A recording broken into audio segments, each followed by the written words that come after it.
Bahia, né? Foi a Bahia, foi o jogo, nós perdemos, acho que 2-0.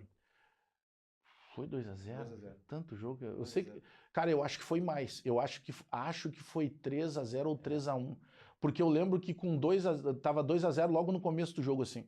No mesmo dia que o Inter perdeu pro Flamengo aqui no Beira-Rio. Aí eu sei que era o jogo que tava o Wagner Mancini no comando, e aí, cara, pô, a gente tá lá no hotel, aí o bom de trabalhar na RBS é que tu ficava nos mesmos hotéis, né, das delegações. Sim. Aí o Mancini desceu pra jantar, a gente tava ali esperando pra pegar um Uber pra ir jantar também, pra jantar fora do hotel. E aí ele começou a falar e tal, eu disse, professor, mas o senhor vai começar mesmo com o Campaz? Ele, não, o Campaz tá fora do jogo, vocês não viram que o Campaz não foi treinar hoje? Então a gente ficou olhando, não notou, não foi, ele tá isolado num quarto ali, fez os testes agora que tem uma suspeita de Covid, porque ele tava com febre alta e tal, não, tá fora do jogo amanhã, nenhuma chance, ele nem treinou hoje. Tá bom, a gente não sabia, começamos até a montar isso, o que pode ser o time e tal. Aí chega lá na Fonte Nova, Campaz titular. Eu só, como assim, o Campaz não treinou ontem? A gente já não entendeu mais nada, né? Cara, Eu lembro desse episódio. aí não, minto, foi pior. O Campaz não começa titular, mas ele começa no banco. E a primeira mexida que ele faz, ele põe o Campaz. Sim, mas ele tá relacionado, o que é muito estranho, e né? a primeira opção, tanto que a gente achou, vai botar o Douglas Costa. Não, ele põe o Campaz que não tinha treinado. Cara, aí deu naquilo que deu e tal. E eu comecei a registrar essas coisas. Eu disse, cara, só que o que eu quis fazer? Eu não quis fazer um diário. Eu vou lembrar coisas que aconteceram ao longo da temporada. E não deu outra, foi rebaixado. Aí, pô, 2022 é um ano complicado, porque, pô, tu tá acostumado a lidar, tu tá acostumado, por exemplo, a fazer jogos, sei lá, no Morumbi, lá do São Paulo. Aí tu estreia num jogo contra a Ponte Preta, lá no Moisés Lucarelli, que é uma outra realidade de estádio. O Grêmio tem a chance de fazer um gol, desperdiça um pênalti. Cara, começa tudo errado. Aí tu vai para a sala de entrevistas, não é do jeito que tu estava acostumado, com ar-condicionado, é tudo improvisado e tal. Tá beleza, a gente está acostumado com o Campeonato Gaúcho, não é isso. Sim. Mas tu vê que é uma realidade diferente da própria cobertura do Grêmio. E aí, por que que eu não tinha o nome do livro? Eu disse, cara, tem que ser algo diferente. Aí a gente vai para Recife, tem um jogo do Grêmio contra o Náutico, que o Grêmio tinha que ganhar, mas que outros 3 resultados que aconteceriam no sábado, o jogo do Grêmio era domingo, tinham que acontecer. Então, se aqueles 3 resultados acontecessem no sábado e o Grêmio ganhasse no domingo, o Grêmio estava de volta à Série A, com X rodadas de antecedência. Aí estamos lá, de frente para Boa Viagem, baita de um hotel, uma baita estrutura. Cara, aí vem os 3 jogos no sábado e os 3 resultados acontecem. É tão impactante aquilo que o presidente Romildo desce para dar entrevista, porque tá toda a imprensa lá, nós estávamos no lobby vendo os jogos, os 3 jogos ao mesmo tempo.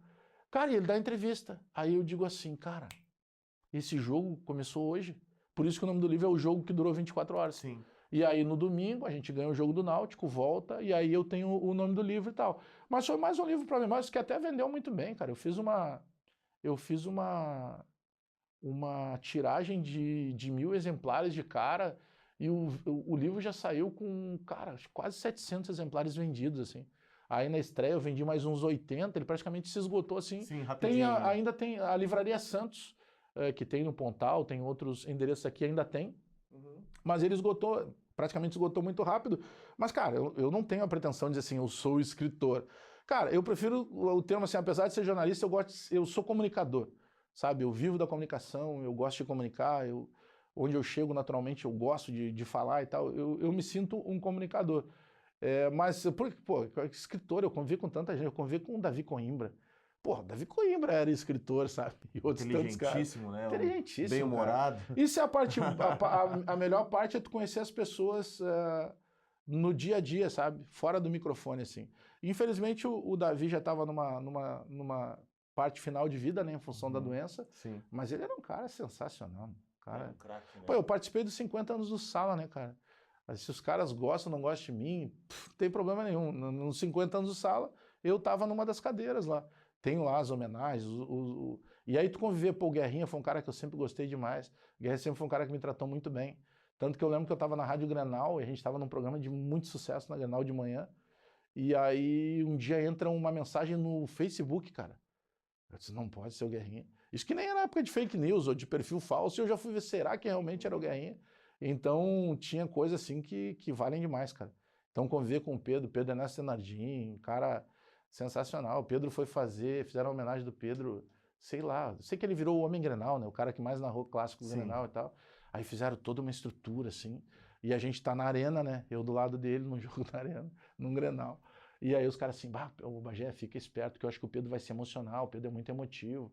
E entrava mensagem, não sei o quê, e o Pedro lá firmando, e eu de olho no Pedrão, um senhorzinho já, né? Cara, eu sei que daí ele segurou a onda, e homenagem na TV, e a RBS filmando dentro da cabine, e o Pedro lá firmão. Aí abre, na abertura, cara, quando vem a abertura, vem aquela musiquinha tradicional, né, da trilha sonora da Gaúcha. Cara, isso era fantástico, assim, porque eu me via de guri ouvindo aquilo, sabe? Quando o primeiro dia que eu falei no sala, o Pedro com aquele jeito dele, ô, Bajezão, tá, fala aí, o que tu veio fazer no sala? Não sei fala aí, ô. Cara, eu fiquei 3 minutos falando e olhando pra tatuagem do meu pai, né? Porque eu tenho meu pai tatuado, e eu fiquei olhando pra tatuagem do meu pai.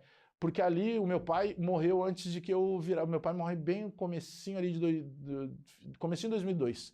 Então, pô, tava começando no rádio, meu pai não chegou a me ouvir no rádio. Uhum. E eu tinha a memória afetiva de, no meio-dia, o meu pai parar tudo pra ouvir o Sala. E aí eu entendo hoje o que é o hater de hoje, o que era o hater da época. Sim. Porque quando meu pai gostava do que o cara dizia, pô, esse cara é bom demais, isso aí sabe muito de futebol. E quando o cara dizia algo que ele não gostava, ele xingava o cara, que é que o hater faz com a gente hoje na internet. Então eu fiquei 2, 3 minutos olhando pro meu pai, porque ali eu digo, cara, eu consegui fazer um negócio que talvez eu nunca imaginasse fazer, né? Eu tô no programa que o meu pai mais gostava de ouvir. Então, tu imagina, tem toda essa parada assim. Então conviver com esses caras, e aí aí começa aquela trilha no Grenal assim, e eu olhei pro Pedro, os caras, se eu já tô emocionado, ele não vai aguentar. E aí começou, cara, e começa uma sucessão de depoimentos de gol dele, gols históricos, assim, da história do Grenal. E o Pedro é um puta do narrador, ele é um mestre de cerimônias, ele toma conta do negócio e tal.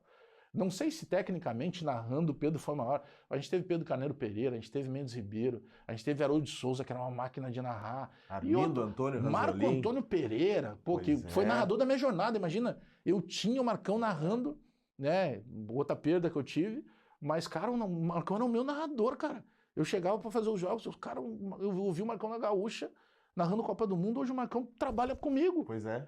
E Armindo Antônio Ranzolin, Roberto Brauner. Roberto, cara, muito cara. Bom pra caramba. Muito cara bom. Carlos E aí, seguinte, aí o Pedrão começa, quando ele vai falar, cara, ele começa a falar, embarga a voz e começa a chorar, cara. Aí dá aqueles 2, 3 segundos assim, cara, o que eu faço? Porque tá tudo, o mundo tá em cima dele, isso aqui vai ficar pra eternidade. Eu não posso falar, eu tenho que esperar ele recuperar e torcer que ele volte. E aí ele pega, vira pra mim e fala com a voz embargada assim, me ajuda, Bagé. Aí eu digo, caramba, aí eu entrei, não, aí eu cresci, né? Eu disse, opa, agora é o cara que me chamou. Eu disse, não, Pedro, isso que tu tá vivendo, chora porque é isso aí. Futebol é emoção. Que bobagem é essa que narrador não chora? É a prova do narrador que tu tá chorando, que tu te emociona, que isso aqui não é fake. E aí eu tomo conta do negócio. Aí eu vejo que ele tá bem assim, ele me olha com quem diz, né? Tô legal. Me dá a bola. É tudo contigo, Pedro. Aí eu brincava, eu debochava dos caras lá na RBS na segunda-feira, né? Eu disse, pô, fizeram um monte de coisa, mandaram o drone, os caramba, e no fim, na hora da abertura, quem falou fui eu. Quero ver vocês tirar isso aí agora. Ou vocês nunca mais vão usar isso, ou toda vez que usarem vai ter que ter entrando falando lá. E o Pedro, cara, é legal, porque eu brincava, ele gosta muito de galinhagem, né, no ar. Sim, ele gosta. Então né? era um escape.